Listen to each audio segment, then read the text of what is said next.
하나님께서 우리 빙수기도의 첫째 날 저에게 주시는 말씀을 하고 이렇게 나누려고 하다가 제가 갑자기 책자가 생각이 나서 매뉴얼 다 받으셨습니까? 예쁘게 만들어졌죠. 보시면 빙수기도회 하고 첫면에 망고 빙수가 그려져 있네요. 나는 인절미 빙수를 좋아하는데 여러분들 인절미 색깔로 칠해 주시기 바랍니다. 믿음으로 무더위를 돌파하라. 7월 8월 오늘 시작으로 9주간 그렇게 이 시간이 진행되고요. 여러분 책자 제일 뒷면에 보면 표지 바로 앞에 면에 보면 거기에 붙이는 스티커가 있거든요. 스티커를 한 장씩 이렇게 출석한 날 붙이는 겁니다. 지금 믿음으로 다 붙이시면 안 되고요. 7월 5일만 붙여주시기를 바랍니다. 붙여주시고 그 밑에 설명해 보면 그런 내용이 적혀 있죠. 뭐라고 적혀 있습니까? 빙수 제공 있음. 단 어느 날 제공되는지는 비밀. 주님의 날이 도적같이 임하듯이 빙수가 도적같이 임할 줄로 믿습니다. 그리고 이렇게 기도 카드를 그 안에 또 하나 준비했거든요. 그래서 뭐 평소 때 기도 제목 뭐 이렇게 또 나누시기도 하겠지만 특별히 7월 8월간 주님 이 기도 제목은 꼭 응답해 주십시오 하는 내용들을 가능하면 구체적으로 그렇게 이렇게 적으시면 되겠습니다. 이게 3개밖에 없는데 뭐 4개, 5개 적으셔도 됩니다. 이렇게 활용해 주시고 보니까 건장 상황에 더위를 달래기 원하는 가족, 순원들과 함께 하시면 빙수 맛이 더욱 좋습니다. 그렇게 우리 가족들 또 순원들과 함께 하셔서 더 큰 은혜의 장으로 활용하시면 좋겠습니다. 하나님께서 오늘 첫째 날 저에게 주시는 말씀은 히브리서 11장입니다. 히브리서 11장 1절에서 4절까지 말씀인데요. 제 성경은 신약 성경 364면입니다.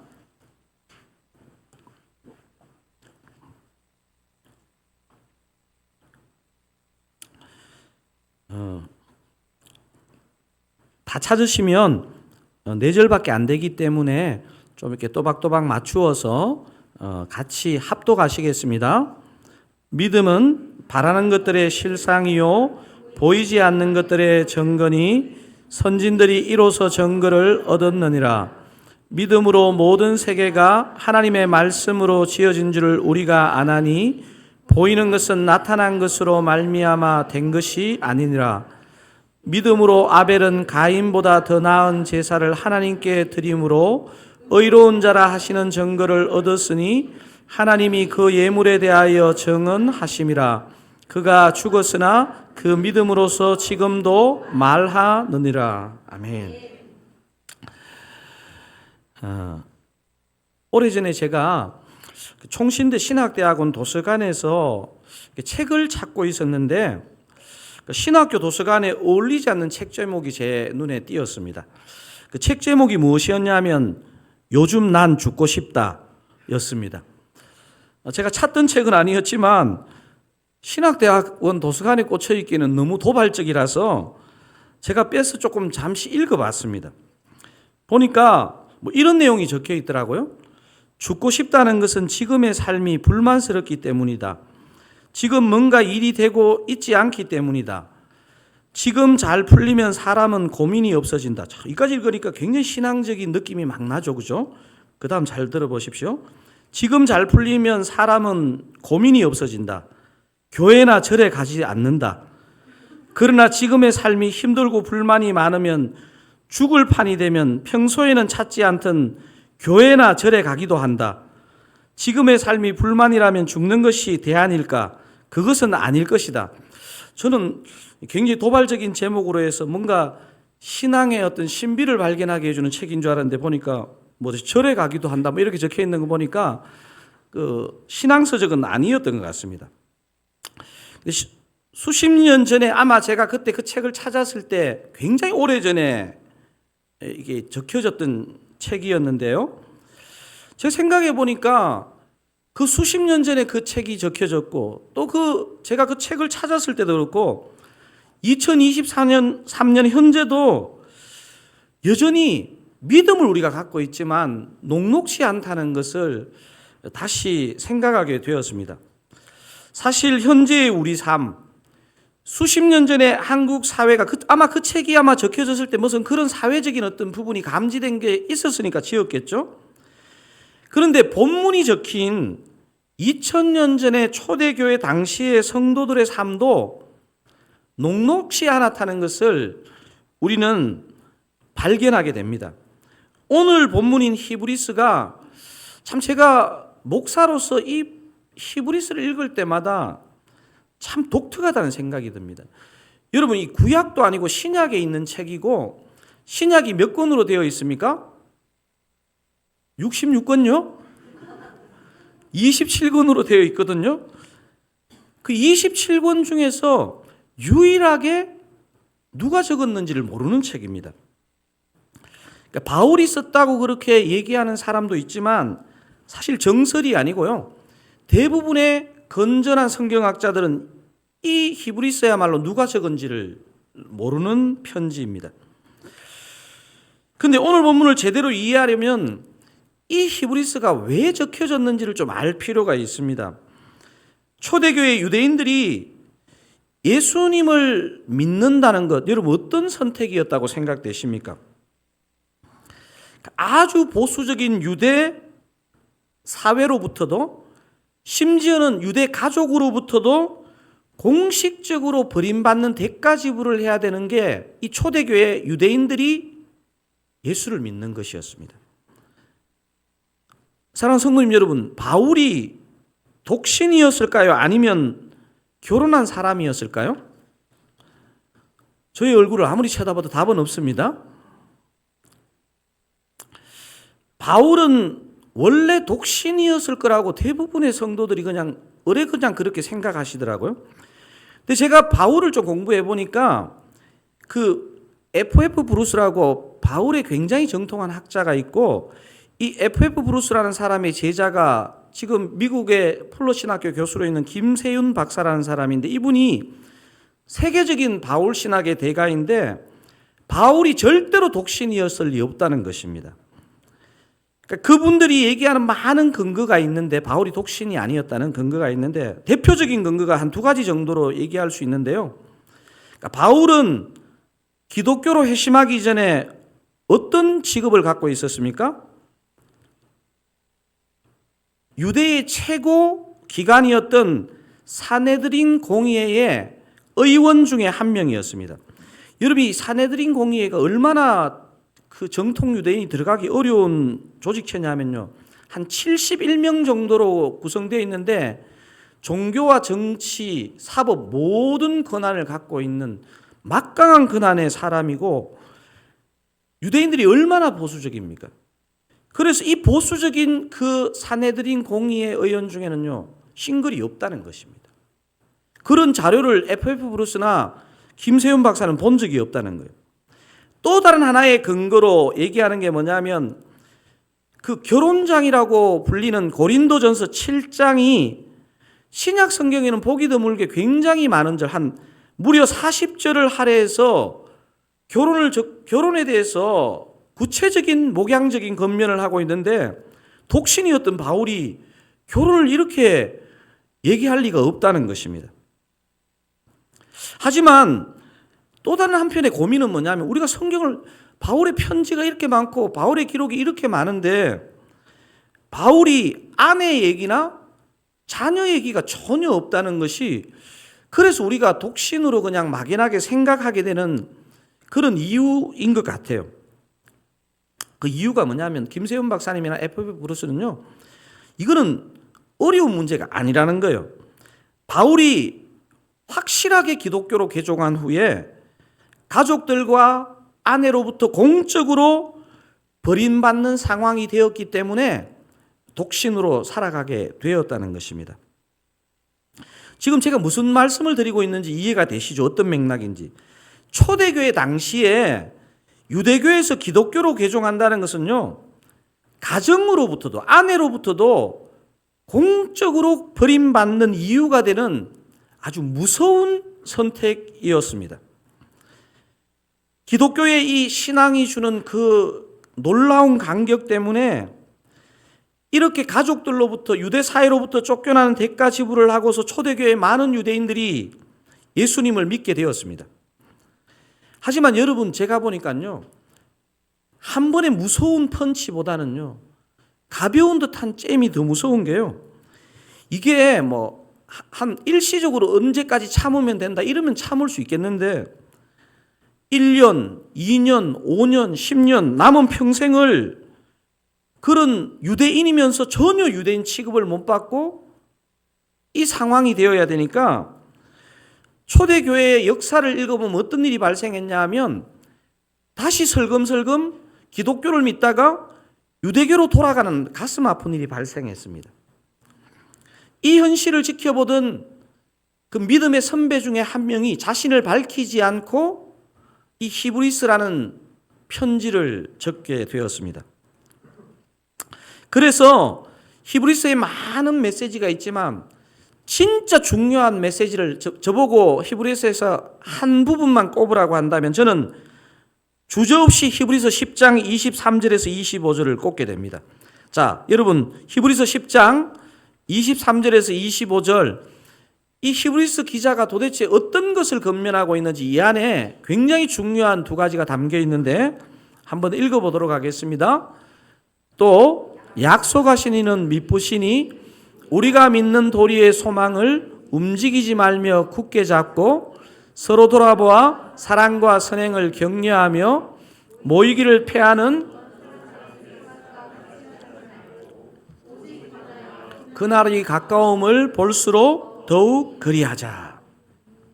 여러분, 저 23절에 보니까 또 약속하신, 잠깐만 자막을 좀 띄워주세요. 또 약속하신 이는 미쁘시니 하고 그 다음에 무슨 말이 나옵니까? 우리가 믿는 도리의 소망을 움직이지 말며 굳게 잡고. 여러분, 왜 저 표현을 했는지 좀 제 앞에 설명을 참고했을 때 이해가 되지 않습니까? 한번 신앙생활을 시작했으면 흔들리지 말고 끝까지 붙잡아라. 이게 히브리서의 굉장히 중요한 메시지입니다.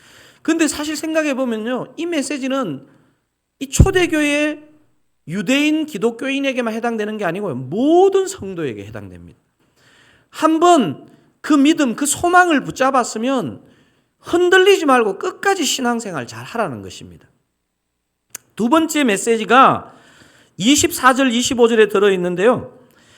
그럼 이 신앙생활을 흔들리지 않고 잘 지키기 위해서 뭐 하라는 거냐면 혼자 하지 말고 공동체로 모이고 돌아보고 격려하는 공동체의 삶을 살라는 것입니다.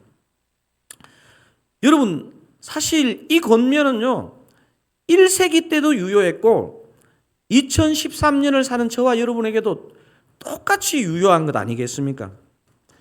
사랑하는 사랑가족 여러분, 이 히브리서 기자, 우리 믿음의 선배의 이 권면처럼 한 번 신앙한 신앙을 끝까지 잘 지켜가시기를 바랍니다.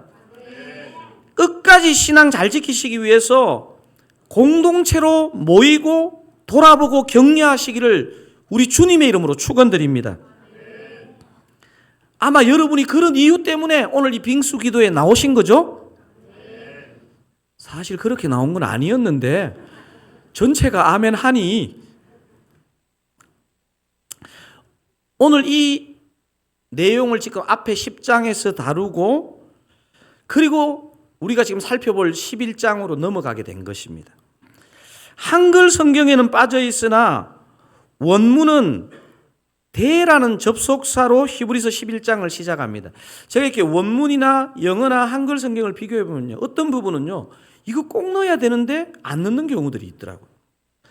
헬라어 대는 영어로는 now 정도로 번역할 수 있고 우리말로는 그런데, 실은, 이 부연 설명을 하고 싶을 때 이 단어를 사용합니다. 이 헬라어 대라는 것은.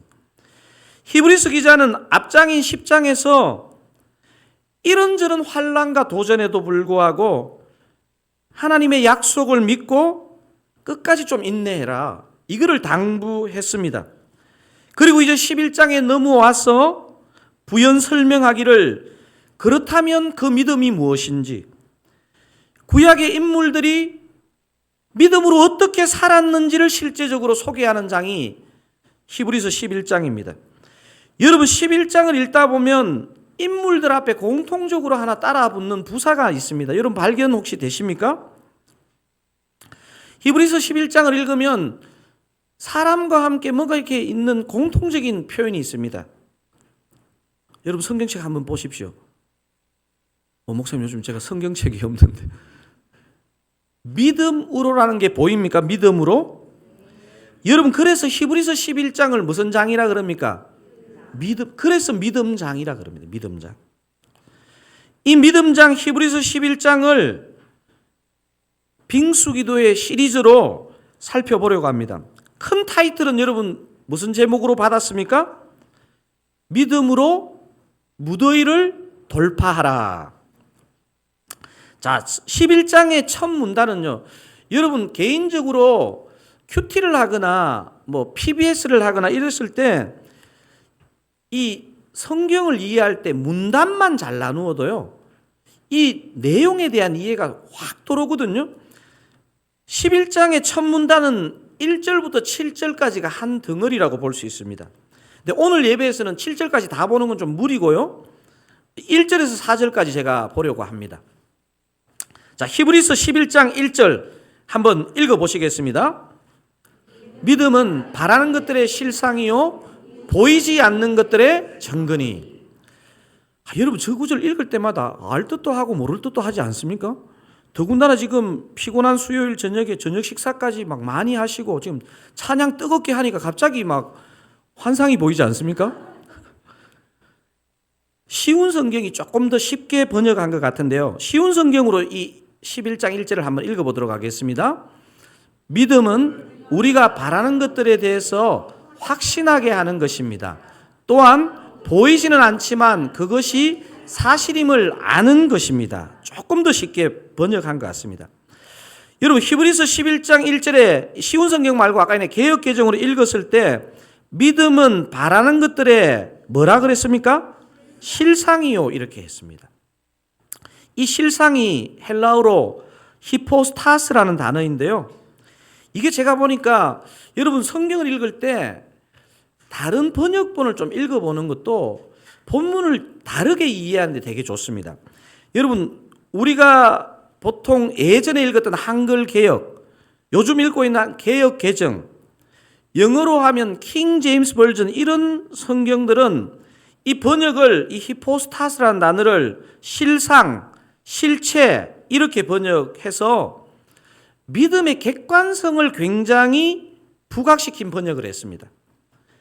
반면에 미국인들이 많이 보는 NIV 같은 거나 RSV 같은 번역을 보면 이 히포스타스를 확신이란 단어로 번역을 해서 아까 쉬운 성경이 좀 전에 그렇게 번역한 것 같아요. 이 믿음의 주관성을 부각시키는 번역을 했습니다. 느낌이 둘 다 다릅니다. 히포스타스 하나는 지금 한쪽 번역은 믿음의 객관성을 강조했고 한쪽은 믿음의 주관성을 강조했는데요. 그러니까 이게 제가 생각했을 때 히포스타스라는 이 단어의 그 믿음의 성격은요. 결국 객관성과 주관성이 다 같이 들어있다는 것을 추측해 볼 수 있습니다. 그 다음에 나오는 보이지 않는 것들의 증거니 할 때 이 증거는 헬라어 단어가 엘렌코스라는 단어인데요. 헬라 사회에서 상거래에 이용되는 소유권 정서, 내 거다 하는 소유했다는 그 정서에 해당되는 것이 바로 이 증거라는 단어입니다. 어떤 물건을 소유하고 있는 것을 입증하는 문서입니다. 그러니까 이거는 지금 개역개정에서 믿음은 바라는 것들의 실상이요 보이지 않는 것들의 증거니 하는 것을 강선웅 목사가 개인적으로 번역해서 한번 읽어보면 저는 이렇게 한번 번역해 봤습니다. 믿음은 눈에 보이지 않는 과거, 현재, 미래의 사실을 확신하고 보게 하는 힘입니다. 여러분 비록 제가 번역했지만 같이 한번 읽어보실까요? 믿음은 눈에 보이지 않는 과거, 현재, 미래의 사실을 확신하고 보게 하는 힘입니다. 여러분 믿음은요 지성으로 알 수 없는 것을 알게 하는 놀라운 방법입니다. 그래서 어떻게 보면요, 지성이 너무 발달된 사람, 너무 합리적인 사람이 예수를 믿기가 참 어려워요. 왜냐하면 그것으로는 발견이 안 되거든요. 자, 개역개정 히브리서 12장 2절 어떻게 되어 있습니까? 1장 2절 어떻게 되어 있습니까? 선진들이 이로써 정글을 얻었느니라. 말이 좀 뭐 선진들, 뭐 선진국도 아니고 뭐 선진들 뭐죠? 제가 이렇게 한번 번역해 봤습니다. 2절 저의 번역을 같이 한번 읽어보십시다. 믿음의 선배들도 이 믿음 때문에 인정받고 칭찬받았습니다. 그러니까 우리 지금 이제 히브리서에 나오는 이 11장에 나오는 이 믿음의 선배들도 이 믿음이라는 것 때문에 인정받고 칭찬을 받았다는 것입니다.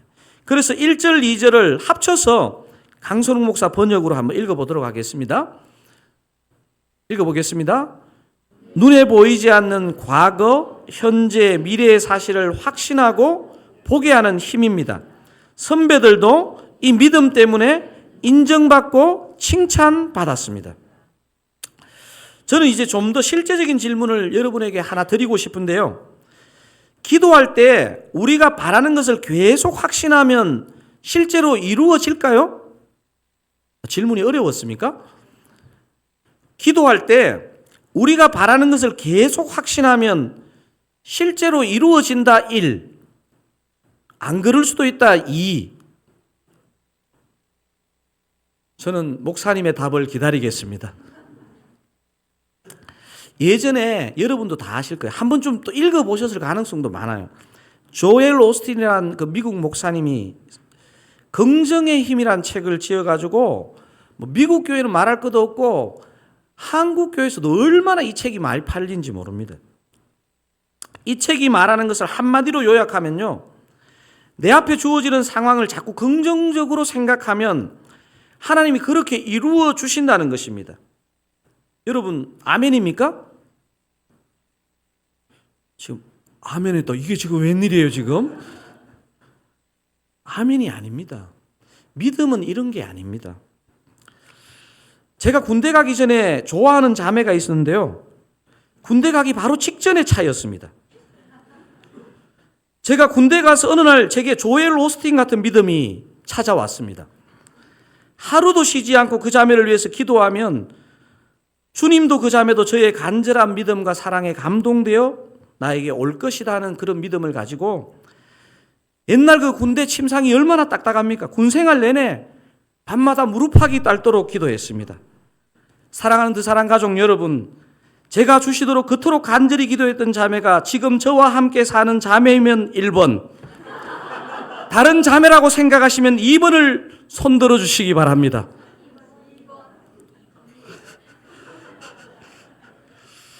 저에 대한 믿음이 이렇게 없으십니까? 여러분 보면서 대답 안 할래요. 믿음은 내 생각, 여러분 표정이 그 답을 얘기하고 넘어가야지. 얘기 안 할 거예요. 다음 주에 오세요.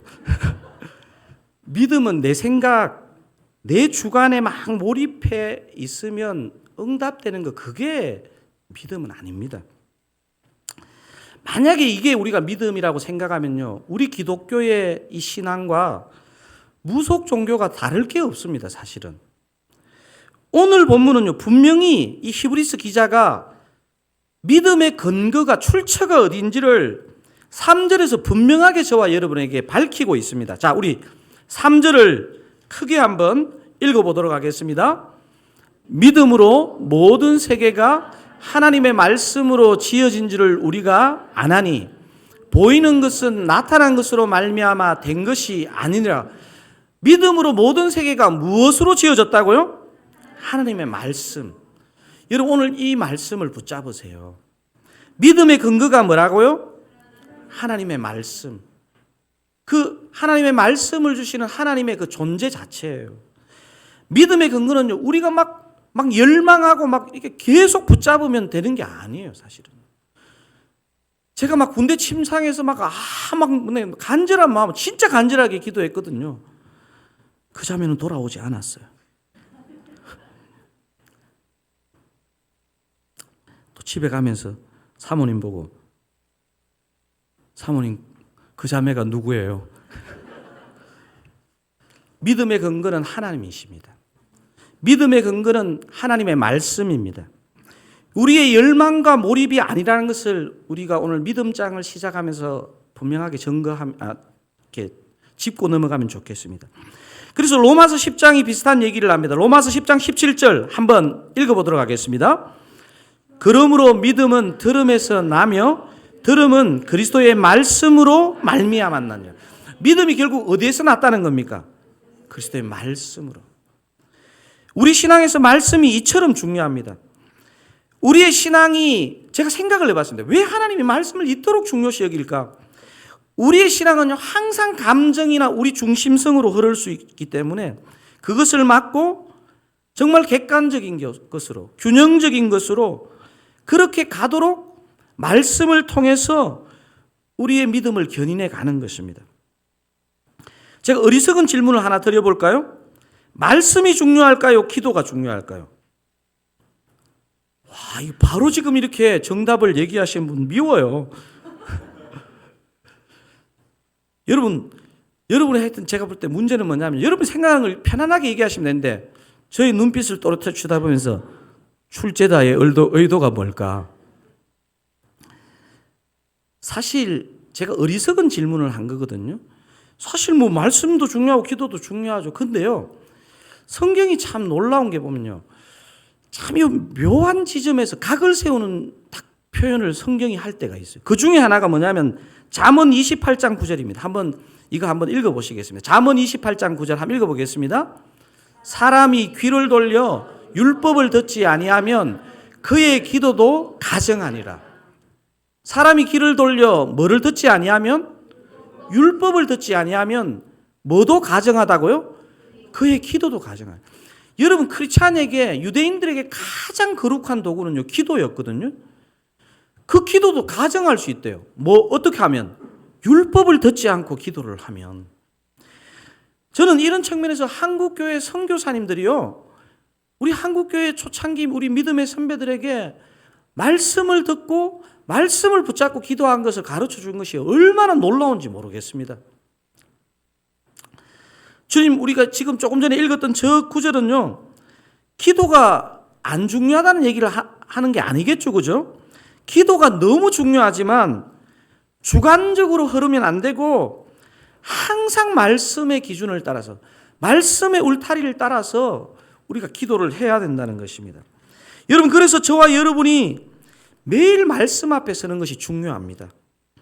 매일 주시는 말씀으로 우리의 마음과 상황을 점검해 갈 때 우리의 기도는 주님의 뜻에 합할 가능성이 높아지는 것입니다. 여러분, 저는 어제도 제가 우리 애들하고 정말 오랜만에 가정예배를 드리면서요, 제가 애들에게 부탁했습니다. 너희들 제일 중요한 게 눈을 떴을 때 하나님 말씀 펴는 거다. 제가 막 이렇게 얘기하면서 애들 막 어렸을 때 맥체인 성경이 하면서 막 둘째가 막 울고 막 잘못 읽어가지고 민수기 17장인데 레위기 17장 잘못 읽고 막 억울해가지고 또 읽으라 한다고 울고 막 이랬던 거 제가 상기시켜주면서 너 그거 기억나지? 그때 그 일. 왜 아빠가 그렇게 시켰고 엄마가 그렇게 시켰겠니? 그게 너 인생에서 가장 중요하기 때문이야. 이런 말을 어제 제가 나누었습니다. 히브리서 11장 1절에서 3절을 통해서 봤을 때 우리는 지금 믿음의 정의와 근거가 어디에 있는지를 살펴보고 있습니다. 정리해 보면 이렇습니다. 믿음은 과거, 현재, 미래의 사실을 확신하고 알게 하는 힘이고, 믿음의 근거는 우리의 감정이 아니고 뭐라고요? 하나님의 말씀이라는 것입니다. 그래서 우리는 부단히 말씀의 근거에서 기도하고 살아야 하는데 바로 그것이 믿음이라는 것입니다. 자, 히브리서 11장 1절에서 3절이 말하는 참된 믿음은 한마디로 뭡니까? 하나님의 말씀을 믿는 것입니다. 제가 보니까요, 저도 여러 차례 이런 시험적인 체험을 했지만요, 하나님의 말씀을 그대로 믿으면 역사는 일어납니다. 항상 우리의 염려나 우리의 감정이나 우리의 욕심이 끼어드니까 문제가 생기는 거죠. 하나님의 말씀을 그대로 믿으면요, 믿음의 역사는 일어납니다.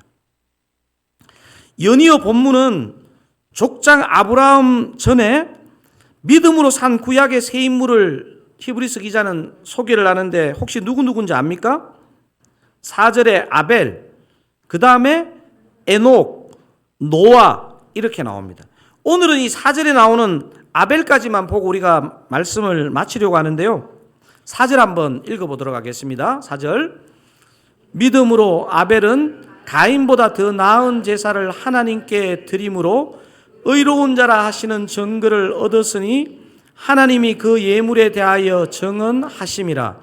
그가 죽었으나 그 믿음으로서 지금도 말하느니라. 여러분 아마 옛날에 성경 공부하실 때 아니 왜 아벨의 제사는 받으시고 가인의 제사는 안 받으셨는 거야? 이런 아마 이렇게 질문들 많이 한 적 있을 거예요. 그가 죽었으나, 여기 오늘 본문에 보니까 그가 죽었으나, 그가 누굽니까? 아벨이겠죠? 그 아벨은 죽었으나 그 믿음으로서 지금도 말하느니라. 이 말이 사실인 걸 제가 신대원 가서 깨달았습니다. 저희 반에 아벨이 살아 있었습니다. 친하게 지낸 신대원 같은 반 동생인데 이름이 이아벨입니다. 목사님 아들이었습니다. 역시 이름답게. 이 아들의 아들은 또 요엘입니다. 교수님들이 출석 부르실 때마다 얘가 되게 착한 그 동생이었거든요. 어느 날 되게 짜증내 하더라고. 교수님들이 돌아오신 분마다 매일 새롭게 너는 천국에 있어야 하는데 왜 여기 있느냐 이러면서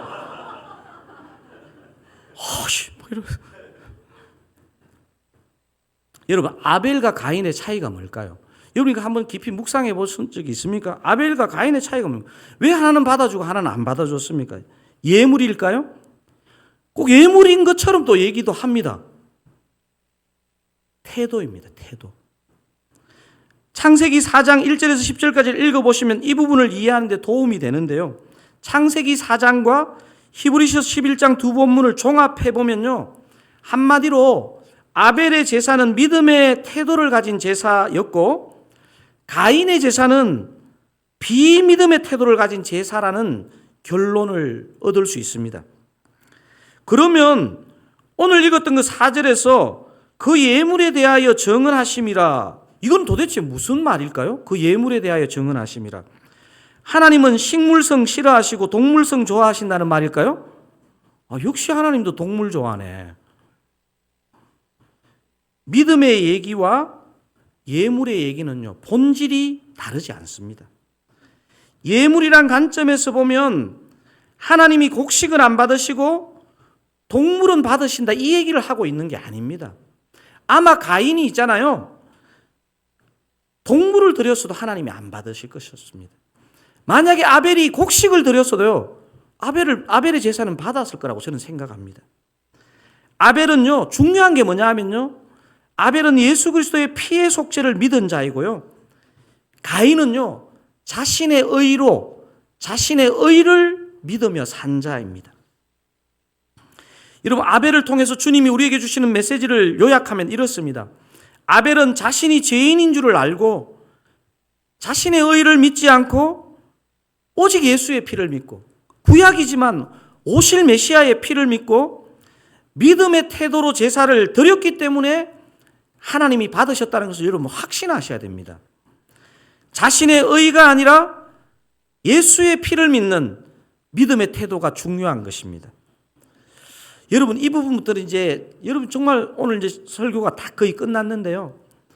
진짜 마음으로 이 아벨의 제사를 받으시고 가인의 제사를 받으시지 않는 부분을 보면서 우리 마음에 깊이 한번 묵상해 보셔야 됩니다. 제가 보니까 우리 성도님들이 신앙생활 하는데 가장 큰 방해물, 장애물이 뭘까를 생각해 보면요, 환경이 아닙니다. 환경이. 어떤 사람은 내가 건강을 잃었다는, 사업을 망했다는, 관계가 다 깨졌다는 그것 때문이라고 생각하는데 그것 때문은 아닙니다. 또 어떤 경우는 나를 무시하고 괴롭히는 같은 어떤 사람 때문에 내가 믿음을 똑바로 못 가진다 이렇게 생각하는 사람도 있습니다. 아닙니다. 제가 보니까요, 제 자신을 보니까 내 신앙을 가장 방해하는 존재는 바로 나 자신입니다. 나 자신입니다. 자아에 대한 지나친 사랑, 자아에 대한 지나친 연민이 참된 신앙을 가장 방해합니다. 여러분, 이게 진짜 진리 중에 진리입니다. 여러분, 그래서 구원, 이게 믿음이라는 것과 가장 극단에 있는 게 뭐냐면요, 자기의고 자기애입니다. 제가 보니까 이런 자기의, 자기애 가운데 상처를 처리하지 못하면요, 신앙이 절대로 들어가지를 못합니다. 신앙이 말라 죽습니다. 그래서 신앙에서 가장 중요한 어떤 포인트는 자신에게 끝없는 자기의, 자기애가 있음을 인정하고 자기에게 있는 이 자기의, 자기애를 십자가 앞에 내려놓는 것. 이게 저는 신앙이라고 생각합니다. 이게 안 되면요, 교회에서 열심히 섬길수록 남는 것은 자기 연민밖에 없습니다. 사랑하는 사랑가족 여러분, 여러분은 어떻습니까? 여러분의 제사는 가인의 제사가 아니고 아벨의 제사라고 확신하십니까? 어떻게 확신할 수 있습니까? 주님, 저는 끝없는 자기의, 자기애를 가진 존재입니다. 그래서 주님이 필요합니다. 이러면요, 우리가 아무리 보잘것없는 것을 드려도 주님은 받으시는 아벨의 제사가 되는 줄로 믿습니다. 이렇게 고백하는 자를 받으시고 사랑하시고 쓰실 줄로 믿습니다. 오늘 말씀을 정리하겠습니다. 히브리서 11장 1절에서 3절이 말하는 참된 믿음은 뭡니까? 하나님의 말씀을 믿는 것입니다. 아멘. 히브리서 11장 4절 한번 읽어볼까요? 아벨이 말하는 참된 믿음은 예수님과 그 피를 믿는 것입니다. 다른 말로 하면요, 자기의, 자기애를 내려놓는 것입니다. 사랑하는 사랑 가족 여러분, 우리의 삶에 어떤 환난, 어떤 도전, 어떤 유혹이 와도 오직 하나님의 말씀과 예수님의 피만 진심으로 전심으로 의지하시는 저와 여러분 다 되시기를 우리 주님의 이름으로 축원드립니다. 우리 함께 찬양하기를 원합니다.